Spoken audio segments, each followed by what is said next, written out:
ఉషోదయం ప్రేమించు కాపరి ఉషా కిరణాలు ఉదయకాలపు వాక్య ధ్యానమునకు మిమ్మల్ని ఆహ్వానిస్తున్నాం. ప్రార్థన. మా స్తుతులకు ఆధారభూతుడు అయిన పరమ తండ్రి, సర్వశక్తి గల యేసయ్య, ఈ ఉదయకాల సమయానికి వందనములు స్తోత్రములు చెల్లించుకో తండ్రి. ఈ ఉదయకాలమున నాతో మాతో మాట్లాడి మమ్మల్ని బలపరిచి నడిపించమని యేసు పరిశుద్ధ నామమున అడిగి వేడుకుంటున్నాను పరమ తండ్రి, ఆమేన్. ఈ ఉదయకాలపు వాక్య భాగము మత్తయి సువార్త 16వ అధ్యాయము మొదటి 4 వచనములను చదువుకుందాం. అప్పుడు పరిసయ్యులను సద్దుకయ్యులను వచ్చి ఆయనను శోధించుటకు ఆకాశము నుండి ఒక సూచక క్రియను తమకు చూపుమని ఆయన్ను అడుగగా, ఆయన ఇట్లనెను, సాయంకాలమున మీరు ఆకాశము ఎర్రగా ఉన్నది గనుక వర్షము కురియదనియు, ఉదయమున ఆకాశము ఎర్రగాను మబ్బుగాను ఉన్నది గనుక నేడు గాలివాన వచ్చిననియు చెప్పుదురు కదా. మీరు ఆకాశ వైఖరి వివేచింప నెరుగుదురు గాని ఈ కాలముల సూచనలను వివేచింపలేరు. వ్యభిచారులైన చెడ్డతరం వారు సూచక్రియ నడుగుచున్నారు. అయితే యోనాను గూర్చిన సూచక క్రియే గాని మరి ఏ సూచక క్రియ అయినా వారికి అనుగ్రహింపబడదని వారితో చెప్పి వారిని విడిచి వెళ్ళిపోయాను. మనము చదివిన వాక్య భాగములో పరిసయ్యులు మరియు సద్దుకయ్యులు వచ్చి యేసు ప్రభు దగ్గర సూచనలను అడగటం చూస్తున్నాం. ఒక సూచన చేయమని అడిగే కార్యమును చూస్తున్నాం. ప్రభు వారితో చాలా తేటగా చెప్పుచున్నాడు, మీకు ఏ సూచనలు లేవు, యోనా జీవితంలో జరిగినది తప్పక, అనగా ఆయన మరణ పునరుద్ధానాన్ని మాత్రమే వారికి సూచనగా ఇవ్వనై ఉన్నాడు అన్నది ఆయన వారికి బయలుపరిచే కార్యము మనం చూడగలం. ఈ దినము విశ్వాసులైన వారు ఎంతమంది ఇలాంటి స్థితిలో ఉన్నామో పరీక్షించుకోవాలి.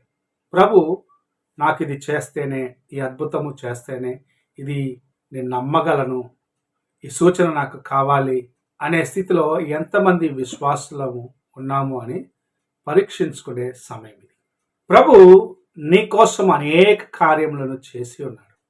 నువ్వు చూస్తూ ఉన్నావు. ఆయనను విశ్వసించలేని స్థితిలో ఉన్నవారిగా ఉన్నట్లయితేనే ఇలాంటి ప్రశ్నలను దేవునికి ముందు ఆయనను పరీక్షించేదానికి ఆయనలో లోపములను కనుగొనేదానికి ప్రయత్నించే కార్యములను చేస్తూ ఉంటాం. ఈ ఉదయకాలమున ప్రభు మనతో మాట్లాడుచూ ఉన్నాడు. నీవు సూచనలు అడగకు, నీకోసమే యోనా యొక్క సూచన ఉంచబడినది. నీకోసమే ఆయన మరణమును అనుభవించినాడు, 3వ దినమున పునరుద్ధానుడుగా లేచినాడు నిన్ను విడిపించాలని, నీ జీవితమును మార్చాలని. అంతకన్నా గొప్ప కార్యము మరి ఒకటి లేదు. ఎందుకంటే నీవు మరణించి నరకానికి వెళ్ళవలసిన వ్యక్తిగా ఉన్నావు. మరణము నిన్ను ఆవరించిన స్థితిలో, మరణము నిన్ను కౌగలించుకున్న స్థితిలో నిన్ను ఆయన బయటకు తీసినాడు. పాప మరణం నుండి విడిపించినాడు, లేవనెత్తినాడు, నీ జీవితాన్ని మార్చినాడు, నిన్ను ఆశీర్వదించి తనతో పాటు తన రాజ్యములో నీవు ఉండినట్లుగా నీకోసము తన జీవమునిచ్చి విడుదలను సిద్ధపరిచినాడు. ఆయన నీకోసము ఎందుకు ఇలాగూ తను తాను అర్పించుకోవాలి? ఎందుకంటే ఆయన నిన్ను ఎంతగా ప్రేమించినాడు.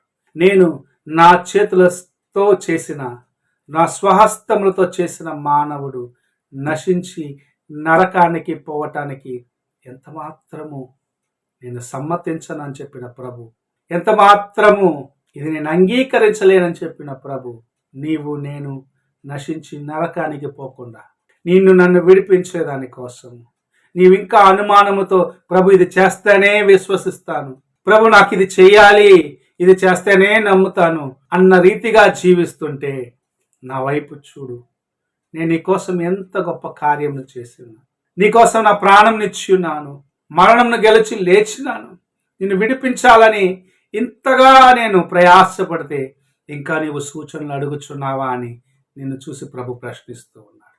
నీ కోసం సమస్తమును చేసిన ప్రభుని ఇంకా ప్రశ్నించే వ్యక్తిగా, అనుమానించే వ్యక్తిగా, శోధించే వ్యక్తిగా నీవు ఉన్నావా? లేక ఆయన స్వరమునకు లోబడి ప్రభువా నీ చిత్తమును చేసేదానికి, నీ ఉద్దేశములను నా జీవితములో సంపూర్ణము చేసేదానికి నేను నన్ను అప్పగించుకుంటాను, సందేహించను, సందేహము లేకుండా నీ వైపు చూస్తానని దేవుని వైపు చూస్తావా? నీవు దేవుని కార్యములు నీ జీవితంలో అనుభవించగలవు. సూచనలు అడిగే అనుభవంలో, అనుమానాలతో నింపబడిన అనుభవంలో, సందేహిస్తున్న జీవితమును కలిగి ఉన్నట్లయితే దేవుని కార్యమును నువ్వెంతగా ప్రయత్నించిన చూడలేవు. దేవుని చిత్తాన్ని అనుభవించలేవు. దేవుని యొక్క ఉద్దేశములు నీ జీవితములో సంపూర్ణము చేయబడవు. అయితే నిన్ను నీవు దేవునికి అప్పగించుకొని, నిన్ను నీవు దేవుని యొక్క కృపకు అప్పగించుకుంటూ సహాయము చేయమని ఆయన యొద్ద వేడుకున్నట్లయితే ప్రభువు ప్రేమామయుడు. ఆయన నిన్ను విడిపించేవాడు, నీకు విడుదల ఇచ్చేవాడు. నా కుమారుడు నా వైపు చూస్తున్నాడు, నా యందు విశ్వాసము కలిగి ఉన్నాడు కనుక అతనిని విడిపించి అతని కోసము నేను మరణించినానన్నది విశ్వసించిన దాన్ని బట్టి తన జీవితాన్ని మార్చి ఆశీర్వదిస్తారని, నీ జీవితంలో అనేకమైన మేళ్లను, అనేకమైన ఆశీర్వాదకరమైన కార్యములను చేయను ప్రభు ఉద్దేశించున్నాడు. ఈ ఉదయకాలమున సందేహించక, ఆయనను ప్రశ్నించక, ఆయనను విశ్వసించుము, లోబడుము, గొప్ప కార్యములను నీ జీవితంలో అనుభవించము. ప్రార్థన చేసుకుందాం. పరిశుద్ధుడు అయిన యేసయ్య, నీ కృపగలిగిన హస్తములకు మమ్మల్ని అప్పగించుకుంటున్నాం. నీ ప్రేమతో, నీ కృపతో మమ్మల్ని కాచి కాపాడి నడిపించమని వేడుకుంటున్నాం. మా జీవితంలో నీ ఉద్దేశంలో ఎరిగేదానికి, నీ వైపు చూసేదానికి దేవా మేము నాయన ఎన్నటికి సిద్ధముగా ఉండే ఆ జీవితాన్ని దయచి సందేహంలో వద్దు నాయన.